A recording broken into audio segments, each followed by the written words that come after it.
पाठ 2 मिर्च मसाला। शब्दार्थ: कसम, सौगंध, शपथ। बात को पचाना, किसी बात को छिपा लेना। पेट फूलना, किसी बात को कहने के लिए उत्सुक होना। राज, रहस्य। पेट फट जाना, पेट में बहुत पीड़ा होना, विकृत अवस्था में आना। बात उगलना, रहस्य को प्रकट करना। खबर, समाचार, हाल। गोरैया, गुब्बच्ची। एक वाक्य में उत्तर लिखिए। एक दिन बोलू क्या कर रहा था? एक दिन बोलू आंगन में बैठकर दूध पी रहा था। दूध कहाँ फैल गया? दूध जमीन पर फैल गया। दूध में उसको क्या दिखाई दिए? दूध में उसको 2 पंख दिखाई दिए।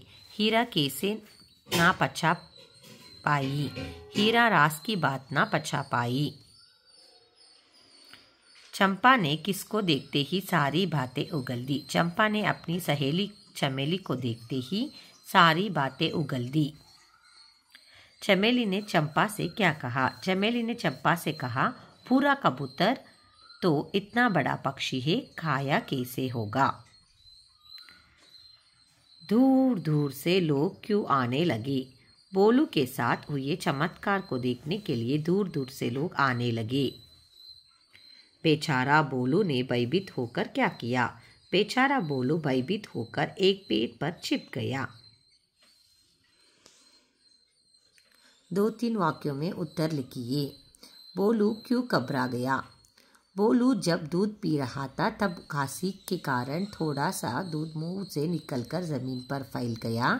फैले दूध में उसको 2 पंख दिखाई दिए, जिसे देखकर बोलू घबरा गया।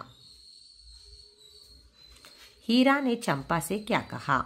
हीरा ने चंपा से कहा, एक राज की बात है, जानती हो आज क्या हुआ? बोलू के मुंह से कबूतर के पंख निकले बहुत सारे। मुझे चिंता हो रही है, पर तुम किसी से मत कहना।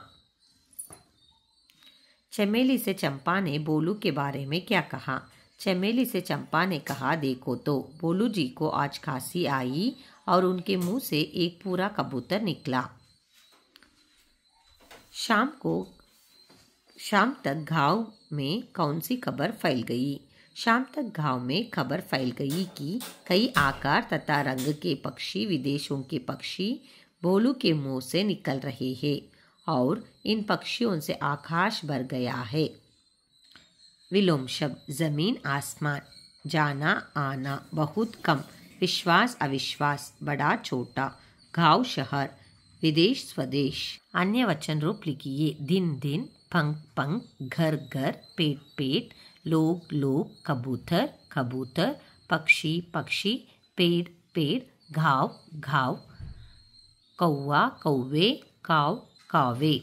गोरैये, गोरैया, गोरैये। मुर्ग, मुर्ग। बेचारा, बेचारे। वादा, वादे। रिक्त स्थानों की पूर्ति कीजिए। बोलू ने अपनी पत्नी हीरा से कहा। बोलू ने दूध में पंख की बात बता दी। हीरा का पेट फूलने लगा। लोग बात का बतंगड़ बना देंगे। चंपा ने अपनी सहेली चमेली से सारी बात उगल दी। गांव में खबर फैल गई कि पक्षियों से आकाश भर गया। इन पक्षियों के नाम कन्नड़ अथवा अंग्रेजी में लिखिए। कबूतर, पारिवाड़ा, पिजियन। तोता, गिली, पैरट। मैना, मैना, स्टार्लिंग। कौवा, कागे, क्रो। भाज, गिडुगा, हक। गिद्दू, रणहद्दू, वल्चर। गोरैया, गुब्बच्ची, स्पैरो। बगुला, कोकरे, क्रेन। मुर्ग, हुंजा, कॉक। चमगादड़, बावली, बैट। इन वाक्यों में छिपे पक्षियों के नाम ढूंढकर लिखिए। अब तो ताजा फल खा लो। तोता, तुमको यलहंक का जाना होगा। कोयल, जब गुलाब देखती हूँ तब खुशी होती है। बगुला, तुम मृगालय में घूमो। रमेश, मोर। निवास स्थानों को जानिए। आदमी, घर, मकान। पक्षी, घोंसला।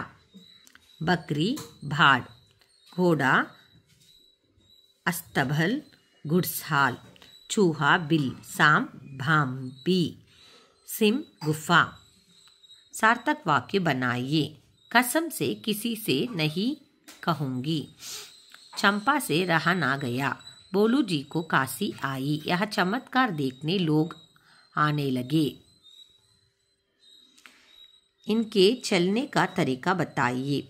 आदमी जमीन पर चलते हैं, मछली पानी में तैरते हैं, सांप जमीन पर रेंगते हैं, जानवर चार पैरों से भागते हैं, पक्षी पंखों से सहारे उड़ते हैं, मेंढक फुदकते हुए आगे बढ़ते हैं। देखिए आप कोयल के बारे में कितना जानते हैं। कोयल एक पक्षी है, उसका रंग काला होता है। वह कौवे जैसे ही दिखाई देते हैं। वह मीठे स्वर से गाती है। वह केवल बसंत ऋतु में गाती है। वह अपने अंडे कौवे के घोंसलों में देते हैं। केवल आवाज़ से हम कोयल तथा कौवे में अंतर कर सकते हैं। धन्यवाद।